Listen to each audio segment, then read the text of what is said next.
sexto ano, tudo bem? Eu sou a professora Elizabeth Silva e estamos aqui para mais uma aula de português gramática. Nós estamos na nossa semana 8 e o número da nossa aula é a 7. E hoje, professora, quais são os assuntos? Sim, excelente material eu trouxe hoje para vocês. A gente vai estar revisando alguns conteúdos para nos ajudar aí na nossa realização das nossas avaliações bimestrais que já estão chegando, hein? Então, gente, a gente vai estar revisando sobre tempos e modos verbais, coesão referencial, acentuação e pontuação. Então, vamos lá refrescar essa memória?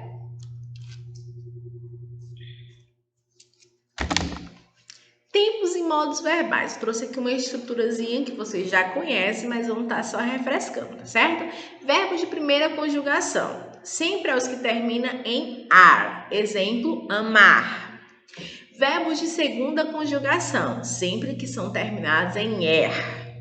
No caso, exemplo, comer.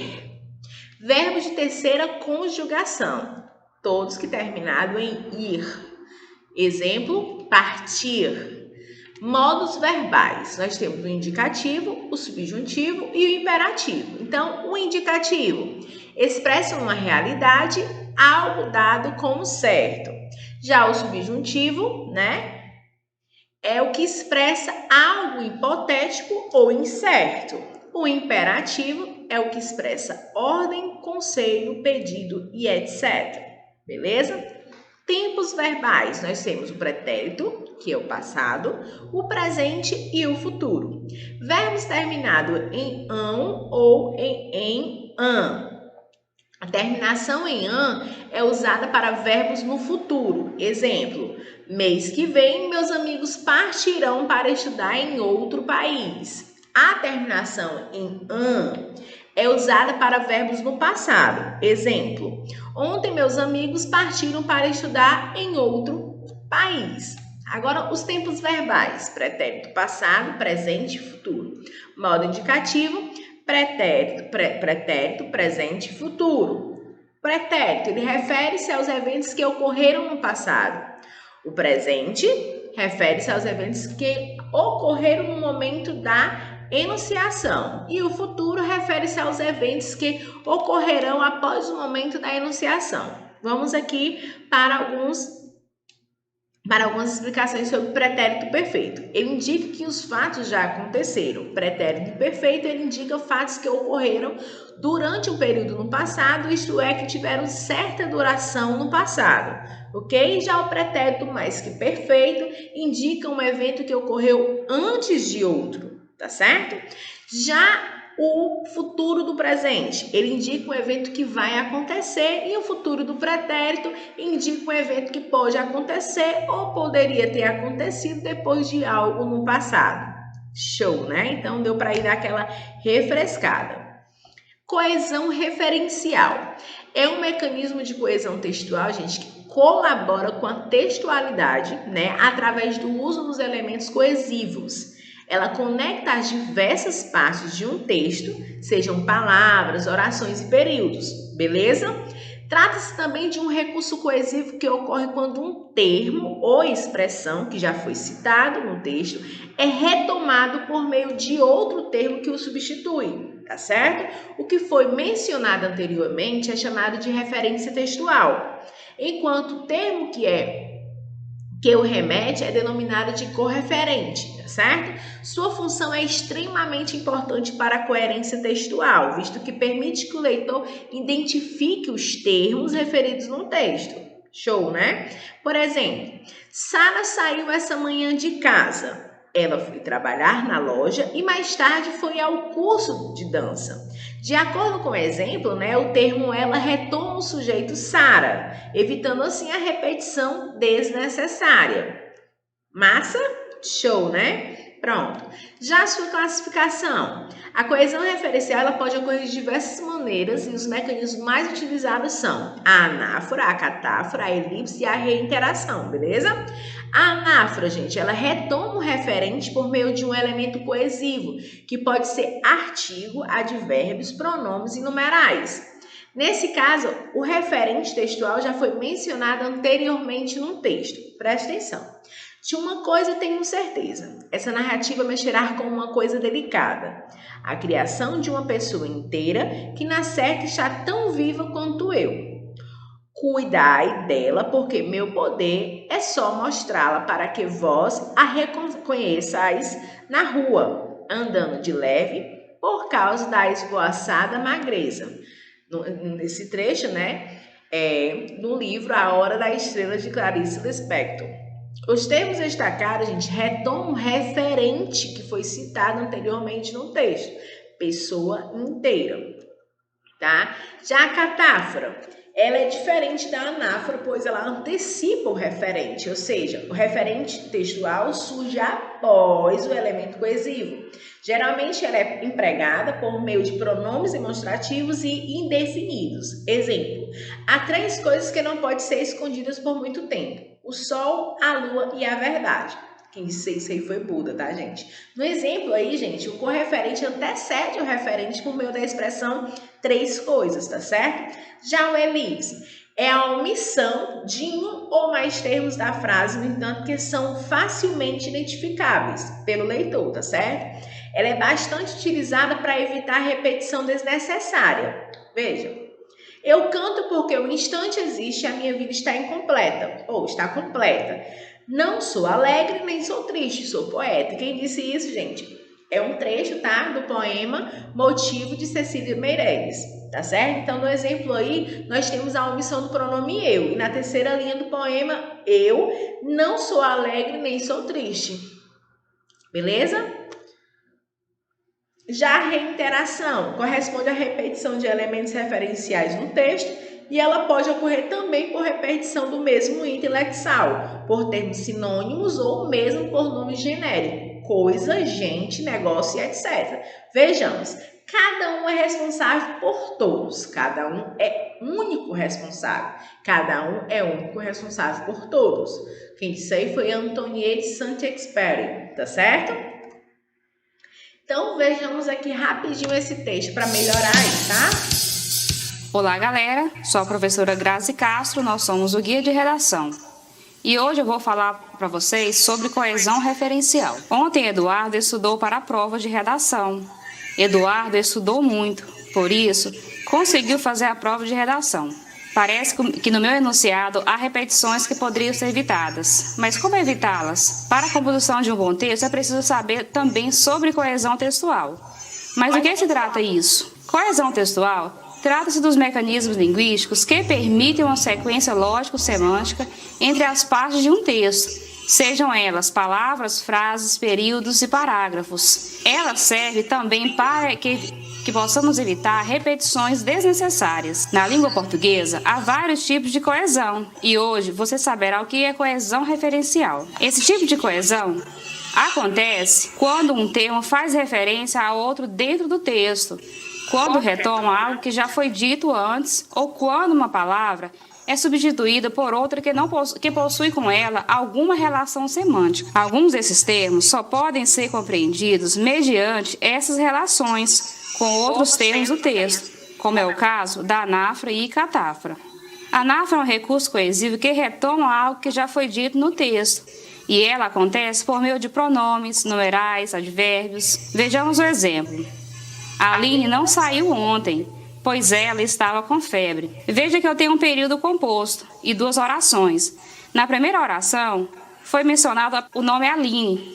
Na segunda oração, esse nome foi retomado pelo pronome pessoal, ela. Entendeu o que é coesão referencial por anáfora? Coesão referencial por catáfora. A catáfora está relacionada a algo que ainda não foi mencionado no texto. E isso é feito por meio de pronomes demonstrativos indefinidos. Exemplo. Uma matéria que é muito importante no Enem é esta, coesão referencial. O pronome demonstrativo esta antecedeu o termo coesão referencial. Isso, pessoal, é coesão por catáfora. Agora que você já sabe o que é coesão referencial, então vamos retornar ao enunciado no início do vídeo. Ontem, Eduardo estudou para a prova de redação. Ele estudou muito, por isso conseguiu fazê-la. Eu precisei retomar o nome Eduardo e a palavra redação, mas eu não repeti.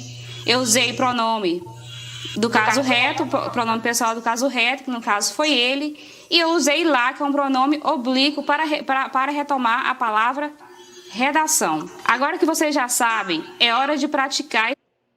Show, né? Vamos falar agora sobre a acentuação. A acentuação, gente, ela apresenta casos específicos de acordo, né, de acordo com a tonicidade das palavras e com uma nova reforma ortográfica, tá certo? É um tema inerente aos postulados, né, gramaticais que indiscutivelmente concebe-se como um fator relevante em se tratando da linguagem escrita, né? Trata-se do fenômeno relacionado com a intensidade em que as sílabas são apresentadas, né, quando pronunciadas, podendo ser em maior ou menor grau. Quando proferidas com mais intensidade, se classificam como tônicas, enquanto soadas de maneira mais sutil, né, são classificadas como os átonas, né? Ainda enfatizando acerca da importância do acento, do assunto em pauta, né? Há outros detalhes pertinentes que vocês têm que saber, que o fato de ter havido algumas mudanças em decorrência da implantação da nova reforma ortográfica, né? Cabe ressaltar, portanto, que os referidos postulados descritos, né, encontram-se contingente a esta. Para tanto, né, vamos analisar alguns casos a seguir. Preste atenção. Classificação das palavras quanto à posição da sílaba tônica. De acordo com a posição da sílaba tônica, as palavras classificam-se em oxítonas, são aquelas que a sílaba tônica se encontra demarcada na última sílaba. Exemplo, café, cipó, coração, armazém, né? Paroxítonas, as sílabas tônicas é a penúltima sílaba, tá? Exemplo, caderno, problema, útil, automóvel. Proparoxítona, a sílaba tônica ela é antepenúltima sílaba, tá? Exemplo, lâmpada, ônibus, cárcere, cônego, ok? Os monossílabos átonos e tônicos, eles são os vocábulos que possuem apenas uma sílaba, ora caracterizando-os como monossílabas, né? Também são proferidos de modo mais ou menos intenso, tá? De modo a compreendermos como ser efetivo, né, na ocorrência que vamos analisar agora. Que lembrança darei ao país que me deu? Tudo que lembro e sei, tudo que senti. Quem disse isso foi Carlos Drummond de Andrade, tá? Atendendo à última análise, né, percebemos que os monossílabos que, ao, mi, o, i são átomos, e não é, são átomos, visto que são pronunciados tão fracamente, que se opõem nas palavras subsequentes. Já os monossílabos representados por deu e sei demonstram ser dotados de uma autonomia fonética, caracterizando assim, portanto, como um tônico. Algumas regrinhas fundamentais que vocês têm que saber, tá? Os monossílabos tônicos. Graficamente, acentua os monossílabos terminados em a, as, né? Que nós temos chapa, es, perré, o, os, do, no, tá? Entretanto, os monossílabos tu, vós, vês, par, quis, etc., não são acentuados. Observação: os monossílabos tônicos formados por ditongos abertos, eis, eu, oi, recebe o acento. Exemplo, reis, véu, dói. No caso dos verbos monossílabos terminados em e, a terceira pessoa do plural termina em. Essa regra se aplica à nova ortografia. Percebam. Ele vê, eles veem. Ele crê, eles creem. Ele lê, eles leem. Ok? Forma verbal que antes era acentuada, agora é grafada sem o sinal gráfico. Diferentemente, ocorre com os verbos monossílabos terminados em, haja visto que a terceira pessoa termina em, embora acentuada. Exemplo, ele tem, eles têm, ela vem, eles vêm. As oxítonas, que acentuam-se em todas as oxítonas terminadas em a, e, o, seguidos ou não de s, tá? Para, café, carijó, armazém, parabéns.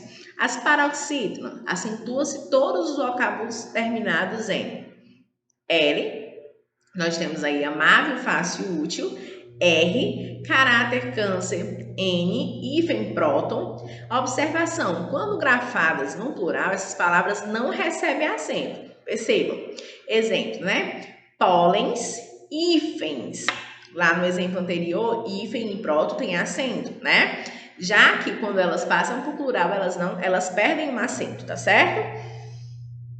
Exemplos com X, né? Látex, tórax, essas são acentuadas. PS, fósseis, bíceps também são acentuadas. Com ão, imã, órfão também são acentuadas. Ão, órgão, bênção, sem ser no plural, tá? Fórum, algo.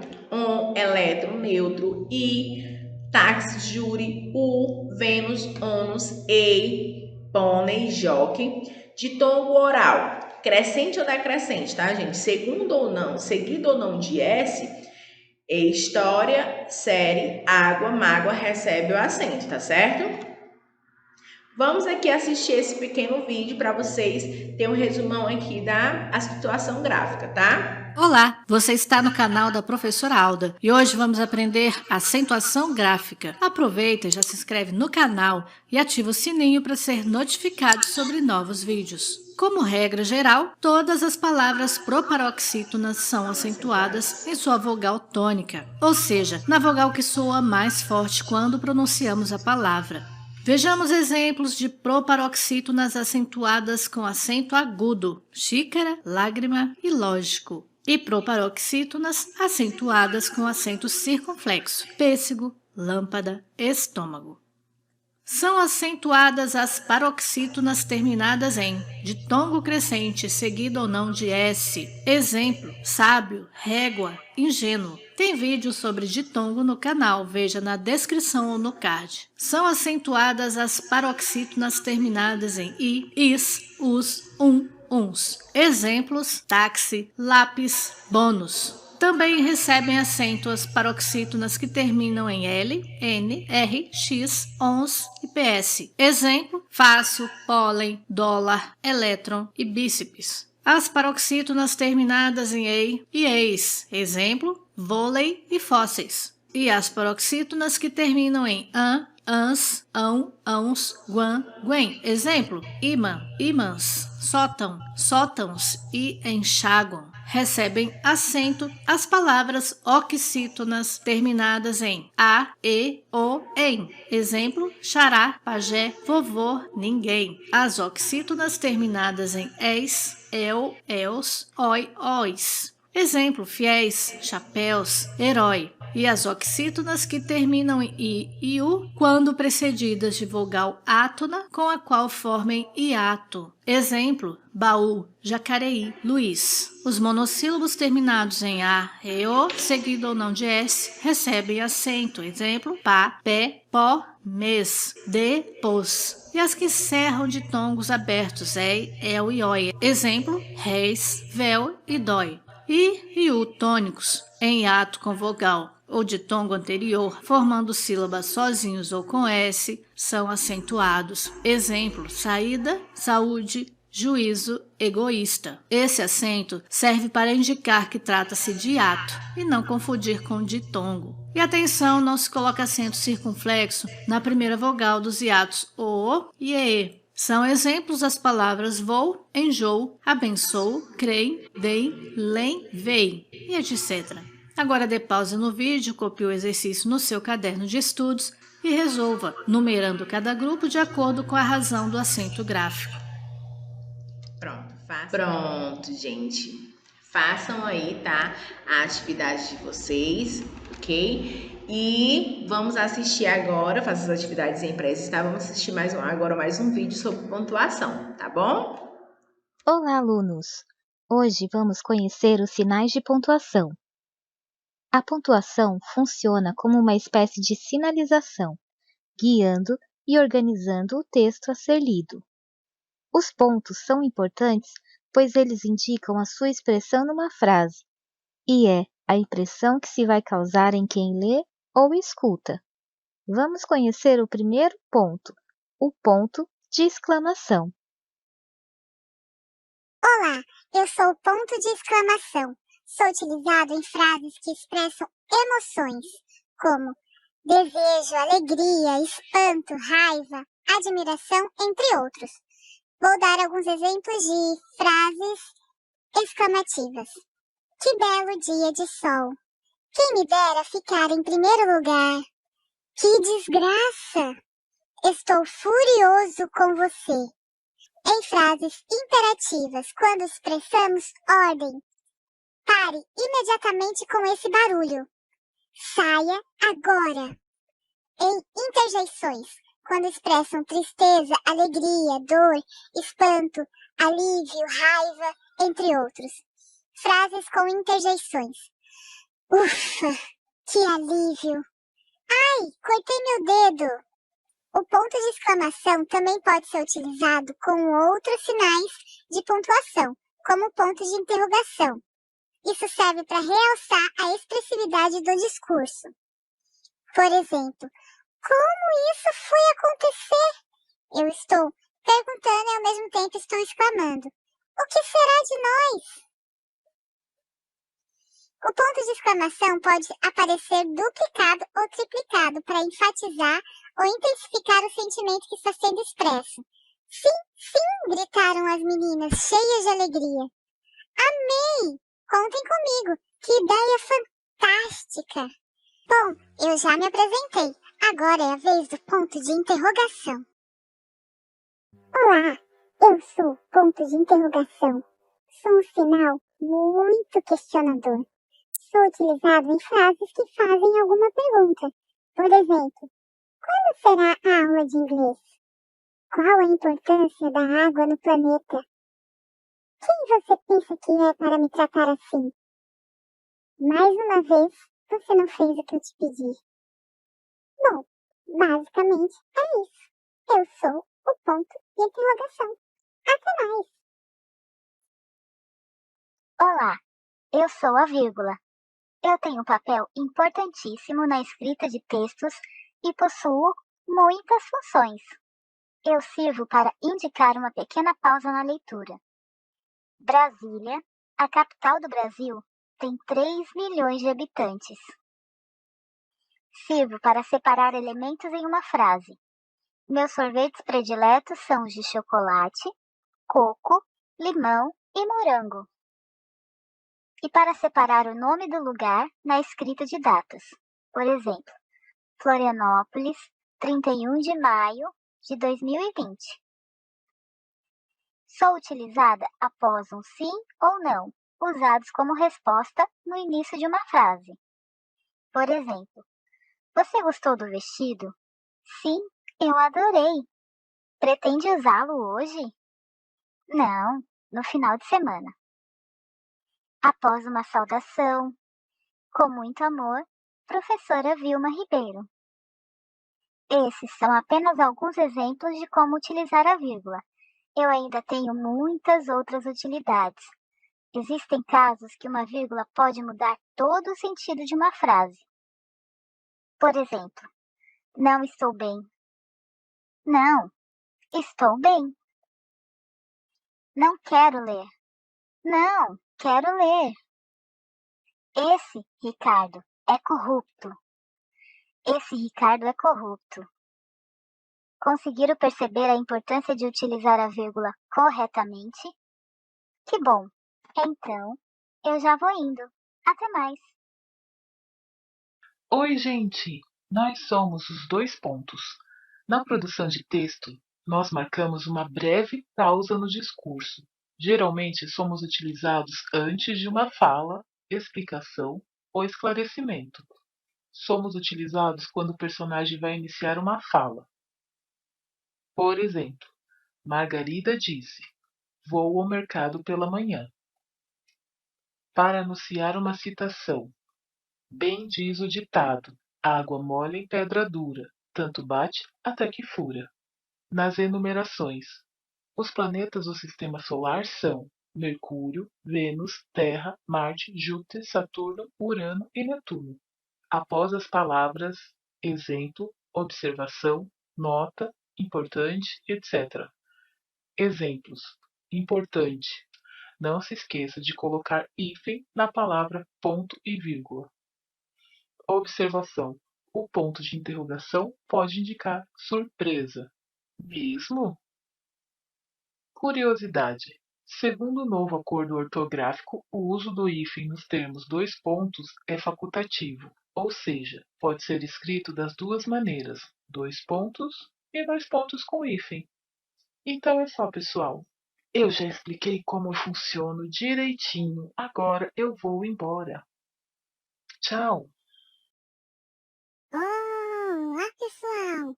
Eu sou travessão, um traço maior que o hífen e costumo ser empregado no discurso direto para indicar a fala de um personagem ou a mudança de interlocutor nos diálogos. Por exemplo, o que é isso, mãe? É o seu presente de aniversário, minha filha. Não confunda. O travessão e o hífen são sinais diferentes. Enquanto que o travessão é um sinal de pontuação, o hífen é um sinal gráfico. Até mais, pessoal! Tchau! Olá! Nós somos as aspas. Quem nunca ficou em dúvida sobre o emprego das aspas? Eu sou um recurso gráfico muito utilizado na linguagem escrita. As aspas devem ser empregadas sempre que você for fazer alguma citação. Por exemplo, abre aspas. Nossa maior fraqueza é desistir. O caminho mais certo para o sucesso é sempre tentar apenas uma vez mais. Fecha aspas. Frase de Thomas Edison. Uma situação de uso em que as aspas são empregadas com frequência é quando temos como intenção exprimir ironia, ou seja, quando queremos dizer o contrário daquilo que estamos expressando. Exemplo: essa moça é um amor. Esse cachorro é muito calminho. As aspas aqui indicam que, na verdade, a moça não é um amor e nem o cachorro é muito calminho. As aspas devem aparecer quando no texto surgirem palavras informais como gírias. Falei com ela, mas deu ruim. Ele me trollou no estacionamento. Para ressaltar a ocorrência de palavras estrangeiras, observe o exemplo. O barman marcou um encontro no hall do edifício. As aspas também são usadas para indicar a fala de um personagem. O cantor foi curto e grosso. Não tolerarei comportamentos do tipo em meus shows. Se a frase começa e termina com aspas, você deve colocar o ponto final dentro das aspas. Por exemplo, está morto, podemos elogiá-lo à vontade. O ponto final aqui está dentro das aspas, porque a frase começou e terminou com aspas. Agora, se a frase não está integralmente dentro das aspas, a pontuação deve ficar fora das aspas. Por exemplo, estou de acordo com Machado de Assis, que dizia, sabiamente, lágrimas não são argumentos. Aqui, o ponto final deve ficar fora das aspas, porque a frase não começou com aspas. Espero que vocês tenham entendido um pouquinho sobre mim. Tchau! Olá, nós somos as reticências. Somos representadas pela sequência de 3 pontos. Somos o sinal gráfico que sinaliza principalmente interrupção em um discurso, ou podemos indicar que algo em uma frase continua. Nós podemos ser utilizadas em diversas situações. Em interrupção de ideias. Acontece quando o personagem começa a falar sobre uma ideia e a interrompe. Por exemplo, ele disse que não queria, mas nada disso teria acontecido se... Você sabe. As reticências são ótimas para demonstrar hesitação, dúvidas e esquecimento. Exemplo. Daí ele pegou, como se diz mesmo, uma boina. Eu estava correndo e caí do nada. Não sei se você vai, mas não sei. Penso que será muito bom. Na interrupção de discursos, em trechos de citações, ou seja, quando não se apresenta a frase completa do autor. Nesse caso, devemos usar as reticências entre parênteses. Por exemplo, tal movimento ficou conhecido como caras pintadas, para indicar continuidade de uma ação ou fato. Por exemplo, 1, 2, 3, 4, A, B, C. Comprei muitas frutas, banana, abacaxi, maçã. Espero que vocês tenham gostado da minha apresentação. Tchauzinho! Olá, eu sou o ponto final. Sou utilizado para terminar uma ideia ou discurso.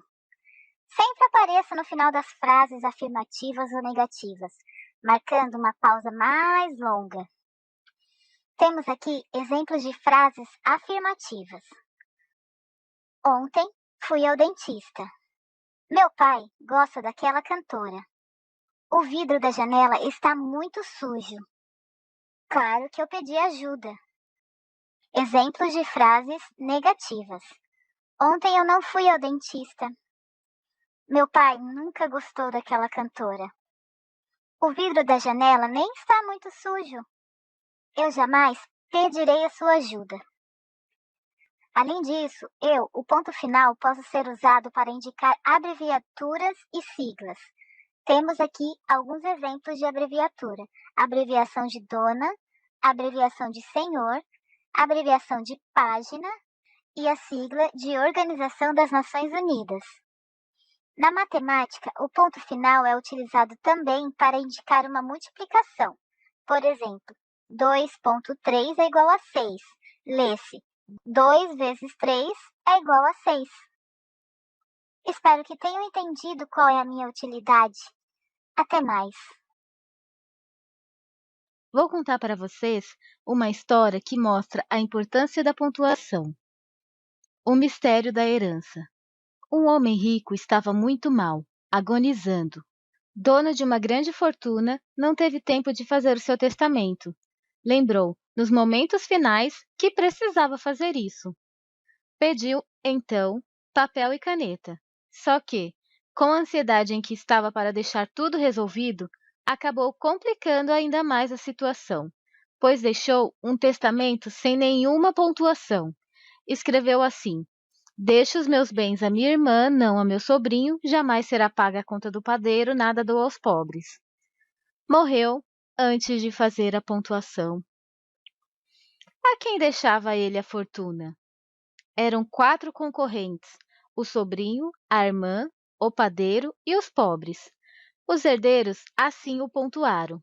O sobrinho fez a seguinte pontuação: deixo meus bens à minha irmã? Não, a meu sobrinho.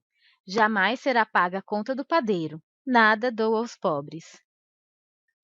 A irmã chegou em seguida, pontuou assim o escrito: deixo meus bens à minha irmã, não a meu sobrinho. Jamais será paga a conta do padeiro. Nada dou aos pobres. O padeiro puxou a brasa para a sardinha dele. Deixo meus bens à minha irmã? Não, a meu sobrinho? Jamais será paga a conta do padeiro. Nada dou aos pobres. Então chegaram os pobres da cidade. Espertos fizeram essa interpretação. Deixo meus bens à minha irmã? Não, a meu sobrinho? Jamais. Será paga a conta do padeiro? Nada. Dou aos pobres. Vocês conseguiram perceber a importância da pontuação? Espero que tenham aprendido e até a próxima aula. E aí, acabou a nossa aula? Não, a gente se encontra já já na nossa live, tá certo? Para tirar dúvida e a gente poder estar corrigindo as atividades propostas para a atividade de hoje.